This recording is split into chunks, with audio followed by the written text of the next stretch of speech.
बातम्या आहेत की दोन्ही राष्ट्रवादीचं विलीनीकरण झाल्याशिवाय आपल्या पक्षाला इंडियामध्ये घेतलं जाणार नाही. अशा कोणत्याही चर्चा आमच्या कोणाशी चालू नाही आहे.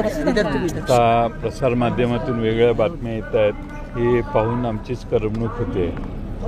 आता त्याच्यावर वारंवार प्रतिक्रिया कशी देणार? साहेब, आपण एकदा उपमुख्यमंत्र्यांना भेटलात, एकदा मुख्यमंत्र्यांना त्याचं कारण जाहीर आहे. माझ्या मतदारसंघातल्या नगराध्यक्षांना अपात्र ठरवण्यात आलं. त्या दोन्ही नगरविकास मंत्री म्हणून एकनाथ शिंदेंना भेटणं, त्यांना मी माझ्याबरोबर नगराध्यक्ष त्यांचे बंधू यांना घेऊन गेलो होतो. मला हे कळत नाही की अशा भेटीगाठी झाल्या की इतक्या टोकाचे अर्थ कसे काय निघतात.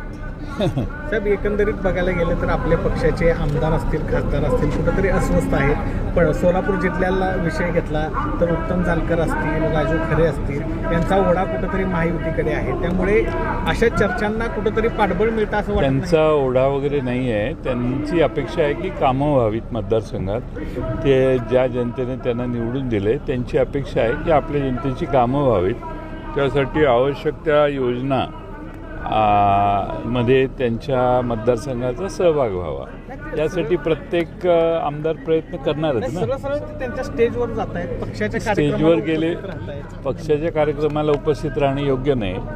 बाकी शासकीय कार्यक्रमाला गेलं तर मला वाटत नाही की त्यात काही विशेष आहे. आता आज बघायला गेलं तर उद्या उपमुख्यमंत्री एकनाथ शिंदे येणार आहेत आणि त्यांचे मोठे बॅनर राजू खरेंनी लावलेले आहेत स्वागताचे. राजू खरे पूर्वी शिवसेनेत होते.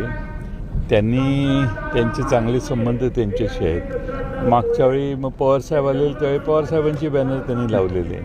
त्यामुळं राजू खरेंच्या बाबतीत तुम्ही अधिक प्रश्न मला विचारण्याची आवश्यकता नाही आहे. आपण पक्षाचे ज्येष्ठ नेते आहात, आपण कार्यकर्त्यांना काय सांगू शकता की अस्वस्थ आहेत कार्यकर्ते? आपण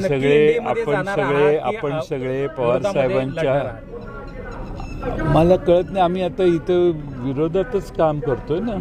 आणि आम्ही कार्यकर्त्यांना मी एवढंच सांगेन की शरद पवार साहेबांच्या बरोबर निष्ठेनं सर्व राहिलेले आहेत आणि ठामपणानं सर्व आमदार, सर्व खासदार पवार साहेबांच्या मागे आहेत. एनडीएमध्ये जायचा विषय येत नाही.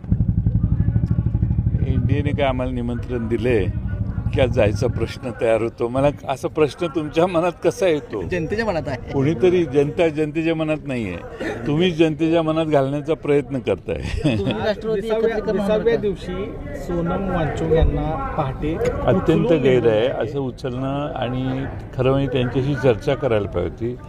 पण चर्चा न करता त्यांना दवाखान्यात ॲडमिट करण्यात आलं. इथंपर्यंत मी समजू शकतो, पण तिथल्या आंदोलकांना तिथून हटवणं हे काही योग्य आहे असं नाही.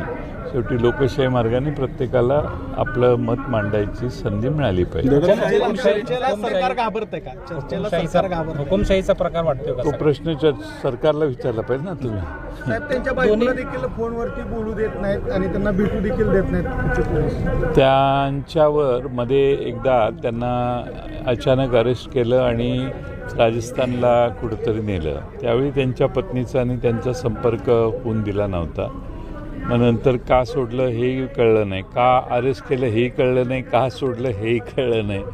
आज मात्र ते उपोषणाला बसले म्हणून त्यांना अरेस्ट झालेली दिसते. आणि मला वाटतं की त्यांच्या पत्नीला इतक्या शारीरिकदृष्ट्या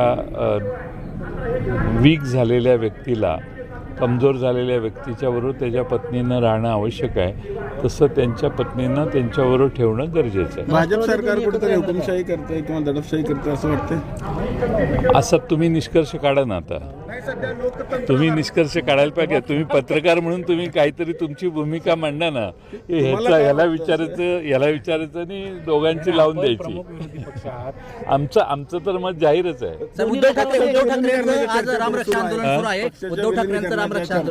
पक्षाच्या विलिनीकरणाची चर्चा आमच्या कोणाशी सुरू नाही आहेत.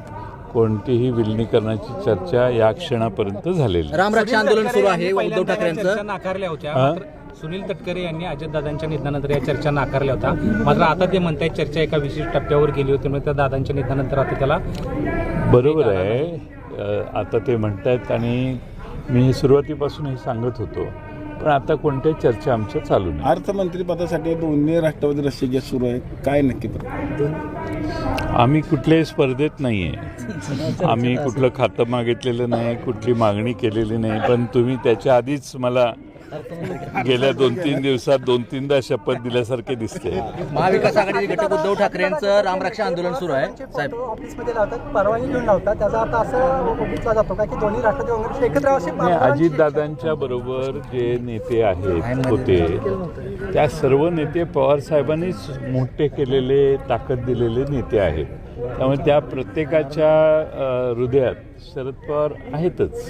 उद्धव ठाकरे आज नागपूरमध्ये रामरक्षा म्हणत आंदोलन करतात. राम मंदिरामध्ये जो काही चोरीचा प्रकार झालेला आहे, चांगली गोष्ट आहे. आणि राम मंदिरात झालेल्या चोरीबद्दल समस्त हिंदू समाजाला जागृती आणण्यासाठी ते रामरक्षेचा मार्ग त्यांनी स्वीकारला. तुम्ही आंदोलनामध्ये सहभागी होता? मी या आंदोलनात सहभागी आहे. इथं नाही, पक्ष शक्तीपीठ तुमचा नागपूरमध्ये जाईल ना. त्यांनी बोलवलं असेल, मला माहीत नाही. तिथं मी आता पक्षाचा पदाधिकार मी अध्यक्ष वगैरे नाही आहे. तिथल्या जिल्हाध्यक्षांना जर त्यांनी कल्पना दिली असतील तर आमचे पदाधिकारी जातील तिथं. पण ज्यांचा राम मंदिराला विरोध होता त्यांच्या हातात हातच घालून आज रामरक्षाच्या पाठिंबा दिला जात आहे की उद्धव ठाकरे हातात हातात घालून रामरक्षा करतात. आता कुठेतरी त्यांना रामाचे महत्त्व कळाले का जाणीव झालं असं म्हणायचं. असं विरोध सत्ता आहे. कोणाच्या हातात जे रामाला विरोध करत होते राम मंदिराला, कोण करत होतं विरोध? आय काँग्रेस कधी करत होते? राम मंदिराला कधी विरोध केला काँग्रेस पक्षाने? कोर्टाची खटली लढवली गेली सर, त्यावेळेस वकील जे उभे होते अजिबात नाही. हेच तर आहे, असा भ्रम निर्माण करणं. असं कोणी काँग्रेस पक्ष वकील हा वकील स्वतःचा पेशाचा असतो, तो त्याचा तो लढत असतो. त्याला ज्यांनी जबाबदारी दिली असते त्याच्या वतीने ते लढतात. आता ते उशिरा कोणी रामाची जाणीव ठाकरेंना झाली असं म्हणायचं का? नाही, ते पूर्वीपासून रामभक्त आहेत असा माझा समज आहे.